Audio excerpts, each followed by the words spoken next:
Siguiendo con el repaso de números complejos, y en particular con sus propiedades, tenemos también esta otra propiedad. Por ejemplo, si z es un número complejo distinto del neutro aditivo, entonces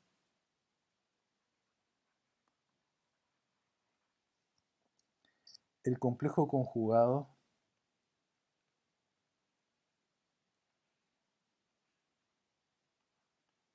correspondiente a este cociente es igual al cociente de estos complejos conjugados.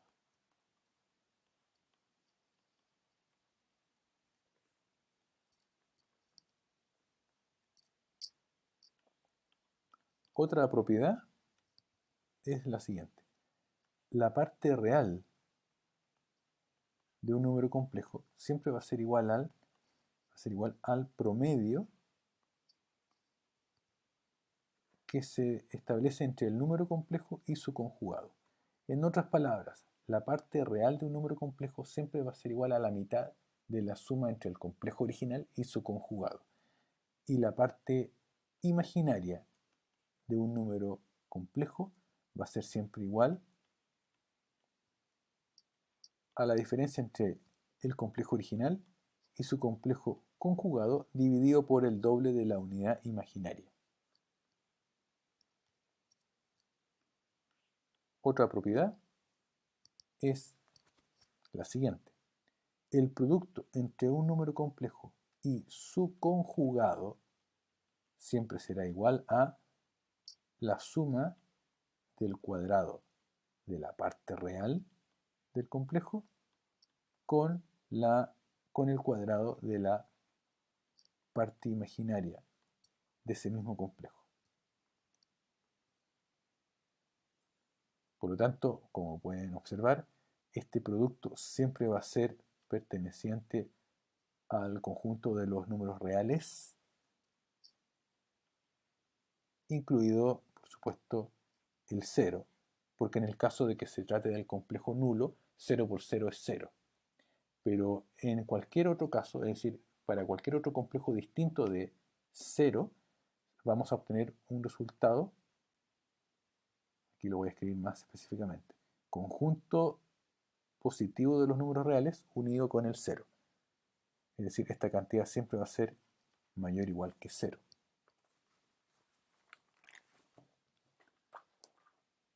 Sigamos viendo otras propiedades entonces. Los números complejos siempre se pueden sumar tal como se suman los vectores geométricos. En los cursos aprendidos de física, a nosotros se nos enseñó que, por ejemplo, si tenemos un vector 1 sumándose con un vector 2, la resultante de sumar en este caso estos dos vectores, se obtiene de la siguiente manera. Uno de los vectores se traslada en paralelo hacia un extremo del otro vector. Bien, hacia un extremo. Y luego se une el origen del primer vector con el extremo final del último vector. Es decir,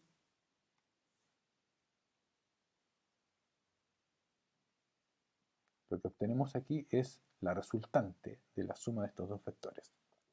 Pues bien, los números complejos geométricamente se adicionan, se combinan entre sí de esta misma manera, ya que al definirse un número complejo como un binomio A y B, donde B está ponderada por la unidad imaginaria, significa que los números complejos también se pueden tratar como pares ordenados. Es decir, si tenemos al complejo Z igual A más BI, esto también se puede escribir de manera equivalente como un par ordenado. A, B. Y por lo tanto, podemos ordenar la parte real de cualquier número complejo en un eje de abscisas especialmente destinado para las cantidades reales, y un eje de ordenada especialmente destinado para las cantidades imaginarias. Por lo tanto, este es el eje de los números o componentes imaginarias de cualquier complejo, y el eje de abscisa sería el eje de las componentes reales de los complejos. Y por lo tanto, la sumatoria ahora tiene sentido llevarla a cabo de manera geométrica, tal cual como sumábamos vectores en física. Por ejemplo, tenemos el vector z2 sumándose con el vector z1. Ahí dibujé que ya no es un vector, sino que en estricto rigor esto pasa a ser un número complejo que se está sumando con este otro número complejo. Tenemos entonces aquí, en el primer lugar tenemos a z1 sumándose con z2.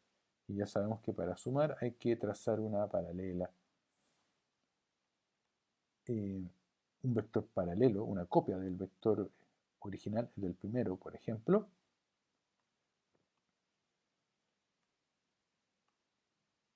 y lo llevamos hacia el extremo final del segundo vector. Y luego unimos los extremos correspondientes, el extremo inicial del primer vector con el extremo final, y obtenemos el vector suma, es decir, este vector rojo no es otra cosa que un número complejo resultante de la suma de los complejos z1 y z2. Y ese complejo resultante es z1 entonces más z2. Y tal como sucede con los vectores, se define el módulo o valor absoluto de un complejo z definido por la suma a más bi como lo siguiente. Repito, el módulo de un complejo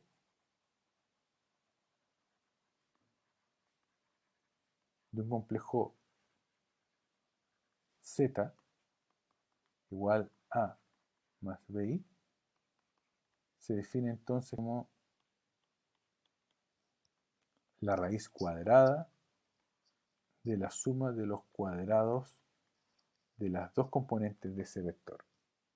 Esa cantidad pertenecerá siempre a los reales.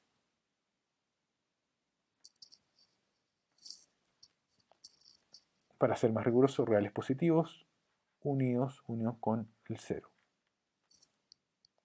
Es decir, esa cantidad nunca va a ser negativa. Por lo tanto, esta cantidad, conocida como módulo del vector, es la magnitud del par ordenado a, b en el plano r cuadrado. Por lo tanto, si quisiéramos representar en el plano al complejo z igual 1 más i, debemos entonces tener en consideración lo siguiente. Tenemos un eje entonces de ordenadas para la cantidad imaginaria y un eje de abscisa para la cantidad real. Por lo tanto, podemos colocar aquí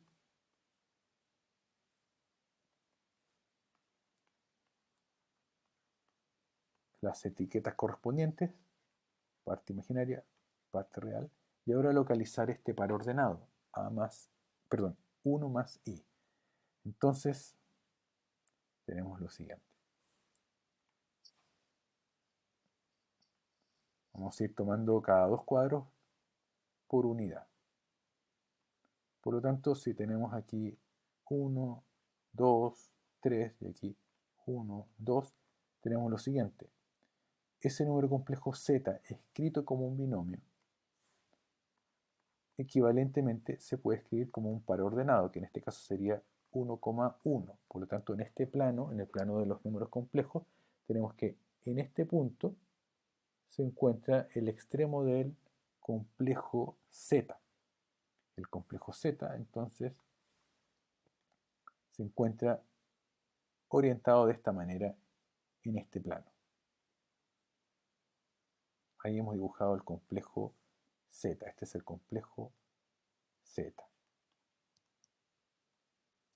representado como un par ordenado 1,1.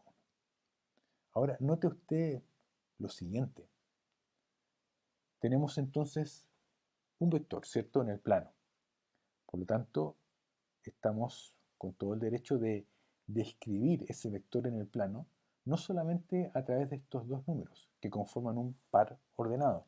También hay una forma equivalente siempre de describir a un vector en el plano. Recuerden, esa manera equivalente es describiendo el ángulo que forma el vector con el eje de abscisas y describiendo también la magnitud o largo de ese vector. ¿Cómo podemos determinar eso? Bueno, en este caso concreto, en este caso particular, estamos tomando en consideración un número complejo cuya componente real es igual a 1, su componente imaginaria es igual a 1 y por lo tanto estaríamos frente a lo que corresponde a la diagonal de un cuadrado. Y por lo tanto, de todas maneras, por el teorema de Pitágoras, podemos determinar el largo de este vector, que en otras palabras sería el largo o módulo del complejo Z. Y eso, repito, muy fácilmente se lleva a cabo con el teorema de Pitágoras. Esa diagonal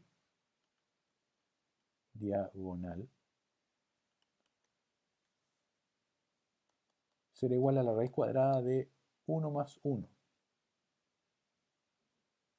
Entonces tenemos la diagonal es igual a la raíz cuadrada de 1 al cuadrado más 1 al cuadrado. Es decir, raíz cuadrada de 2. Por lo tanto, tenemos aquí un complejo cuyo módulo es raíz de 2. Y, repito, esto implica que el valor absoluto o módulo de este complejo es raíz de 2. Y si ustedes toman una calculadora científica o repasan los conceptos básicos de trigonometría, se van a dar cuenta que podemos deducir el valor de un ángulo. ¿Y eso cómo se hace? Repito, a través de las funciones trigonométricas. En particular, nosotros tenemos aquí un ángulo θ, ¿cierto? Ese ángulo tiene asociados ciertos parámetros, dependiendo de las funciones trigonométricas que se desprendan de él. Por ejemplo, el coseno de cualquier ángulo, en este caso el coseno de este ángulo θ, va a ser igual al cociente entre uno de los catetos, en este caso el que descansa en el eje de abscisas, y la hipotenusa. Así se define el coseno del ángulo de un vector en el plano. Por lo tanto, el valor de la proyección del número complejo sobre el eje de abscisas, ese valor es 1. Y la hipotenusa, es decir, el módulo del número complejo, es raíz de 2. Esto inmediatamente nos permite concluir, ustedes lo pueden hacer a través de una calculadora científica, que el ángulo θ es igual a 45 grados sexagles. 45 grados.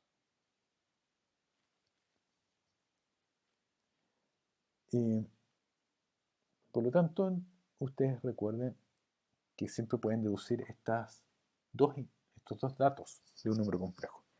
Su ángulo y su módulo. Ya veremos la importancia de eso.